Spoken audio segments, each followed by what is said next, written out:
Alrighty, follow-up vid to initial impressions. This machine, super easy to set up. Setting up the Wi-Fi, piece of cake. Just follow the instructions, works great. Orca Slicer, I'm a Cura user, so this is the first machine on Orca Slicer. Really don't have much to say about it. Profiles seem to be okay, and I will slowly start to learn how to use Orca. Setting the machine up. Now, I did a calibration test for Z offset to adjust it via my mainsail, and yeah, the auto Z offset, I wouldn't really put a lot of faith into that. But I don't really trust any of the auto Z offsets anyways. None of my other machines have them. As for the machine itself, I don't know, runs fine, works fine. It's really not that loud compared to my other machines. It's a Core XY. If you want it to be deathly stealthily silent, you're gonna have to slow it down, and yeah, speed and quality of printing. If you want it to go fast, it's gonna make noise. That's just the reality of the situation. Otherwise, the machine itself works great. I'm not using the stock filament holder or the filament runout sensor. I don't know.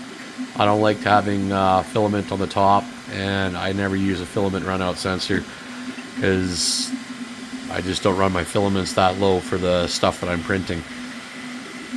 Other than that, I really, honest to God, who is this machine for? This is not for a brand new person to 3D printing. You need to know what you're doing with Clipper.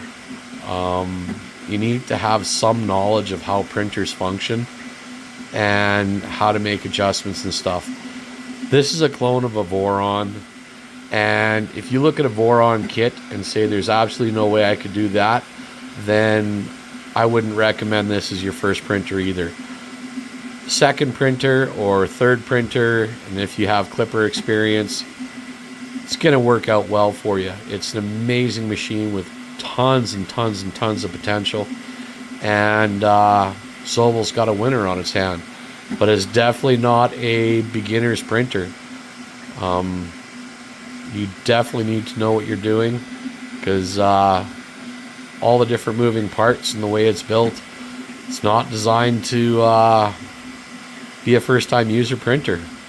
Otherwise, the machine itself, I think Sobel has got an amazing piece of hardware and equipment on there. Software and configurations, honestly folks, everybody's going to tweak things to do their own stuff. I've already before I even fired up the machine, I changed the inductive probe that was in there. It required tweaking on the configuration to make it work properly. And yeah, like I said, great machine. Gonna be adding a bunch of stuff to it.